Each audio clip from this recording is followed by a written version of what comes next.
Good day. We're done discussing the four methods of solving quadratic equation.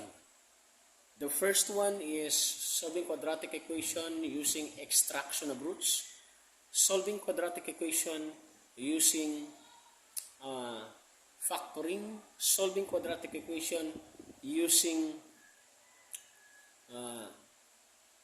completing the square, and the last one is solving quadratic equation using quadratic formula. Now, let's integrate the four using one given only. Assuming we have x minus 2 squared is equal to 64, let us solve this using extraction of roots, factoring, completing the square,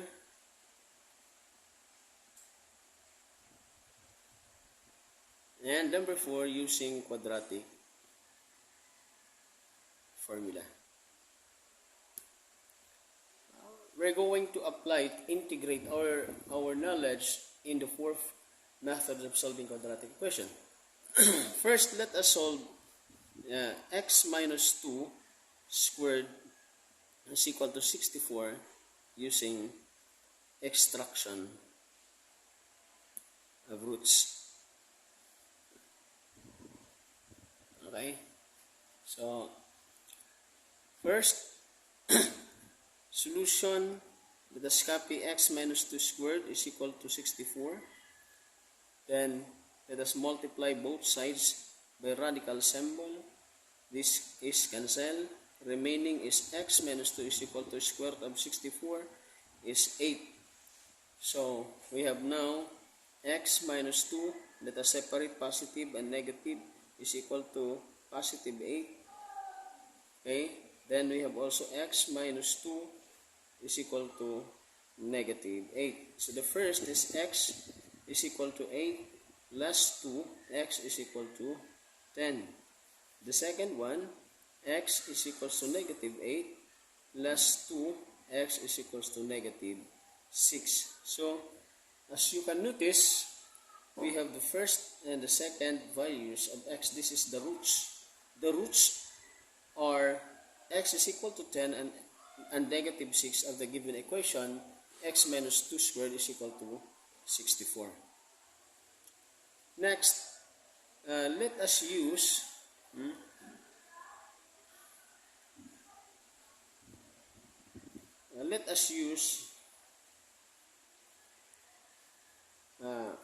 x minus 2 squared is equal to 64 factoring, using factoring. Well, the first thing that we need to do is to get the standard form of this equation. So this can be x minus 2 times x minus 2 is equal to 64. So x times x is x squared, x times negative 2 is negative 2x. Negative 2 times x is negative 2x. Negative and negative is positive. 2 times 2 is 4 is equal to 64. X squared minus 4x. So plus 4 transpose negative 64 is equal to 0. X squared minus 4x minus 60, because this is unlike sign, negative and positive, since different in sign, let us subtract, and the sign prevail is taken from the higher number, which is the 64. That's why it is negative 60 is equal to 0. Now, we have now the standard form. This is standard form. Let us now factor. What is the factor of 60? Negative 60. When we multiply the two numbers, so the product would be negative 60. And when we add the two numbers, the sum must be negative 4. So the factor of 60 is 6 times, so negative, it must be positive 6 times negative 10. Because when we multiply 6 times negative 10, that is negative 60. When we subtract, unlike sign, so the sign prevail is negative, so it becomes negative 4x. Therefore, our factor is x minus 6, x plus 6 and x minus 10. So the first is x plus 6 is equal to 0 and x minus 10 is equal to 0. X transpose positive 6 becomes negative 6 and negative 10 will become positive 10. So as you notice, the value of the first root using extracting is x is equal to 10. Same here, x is equal to 10, negative 6, and we have also negative 6. Okay? So now, let's use completing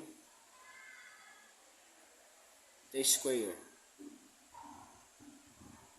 X minus 2 squared is equal to 64. So, in completing the square, we must have the standard formula.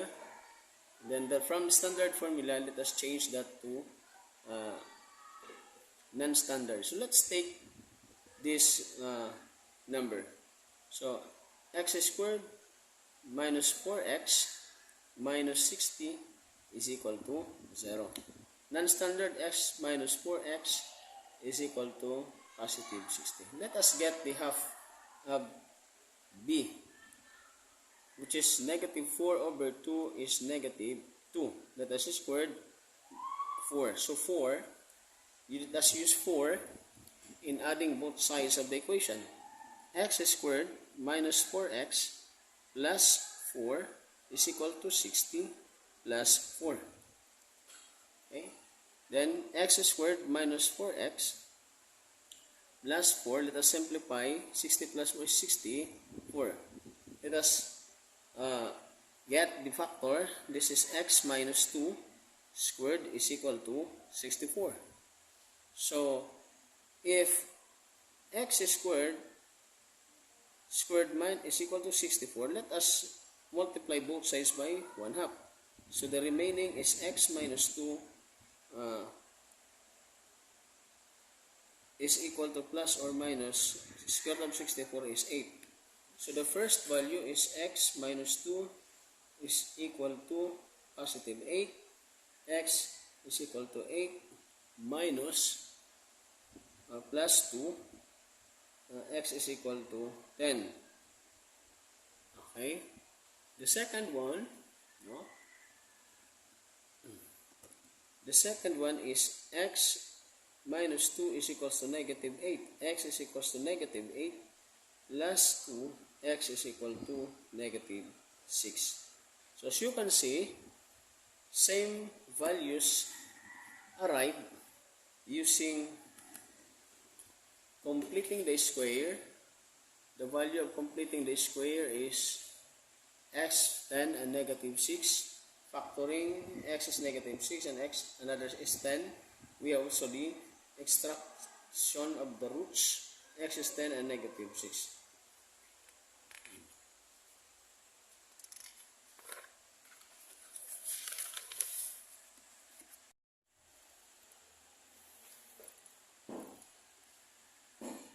So next is using quadratic formula. So the formula of this last method in solving quadratic equation is x is equal to negative b. Positive or negative is square root of b squared minus 4ac divided by 2a.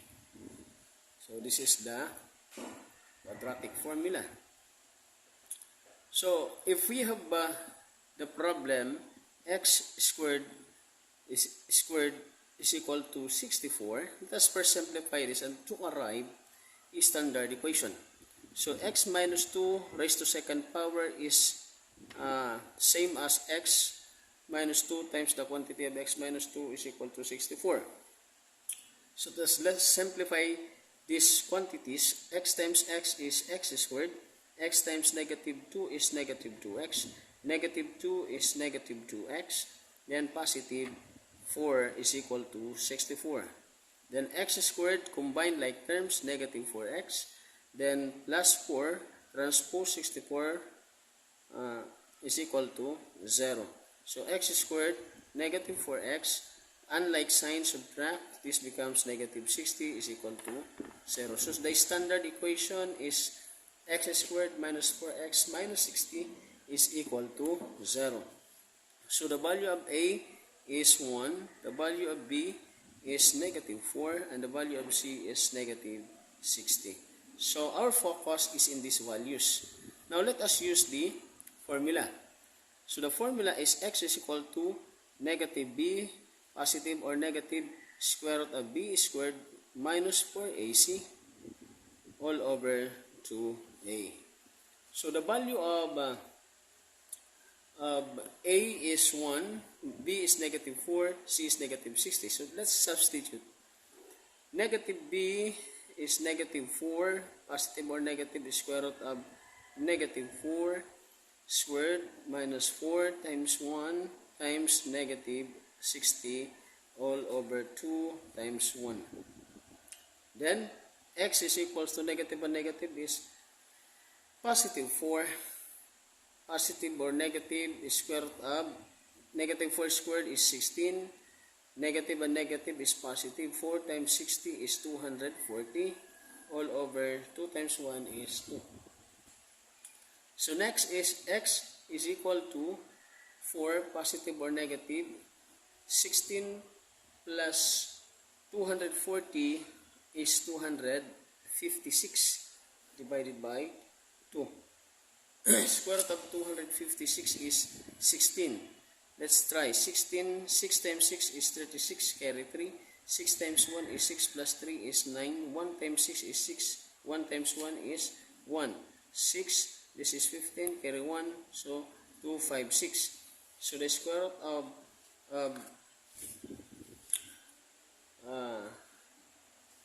square root of 256 is x is equal to 4 positive or negative square root of 256 is 16 divided by 2. Now let us separate. The first one is x is equal to 4 plus 16 divided by 2. The second one is x is equal to 4 minus 16 divided by 2. So this is 4 plus 16 is 20 divided by 2. 20 divided by 2 is equal to 10. The x is equal to 4 minus 16 is negative 12. Negative 12 divided by 2, x is equal to negative 6. So as you can see, using the four methods of solving quadratic equation, extraction, factoring, completing the square, and quadratic formula, all of the roots or values na lumalabas are the same. That's the principle of solving quadratic equation. Don't forget to subscribe, don't forget to like, and press the bell para ma-notify ka, notification bell para ma-notify ka sa lahat po ng mga videos na dinadownload po ng Project Mathematics. God bless you and good day.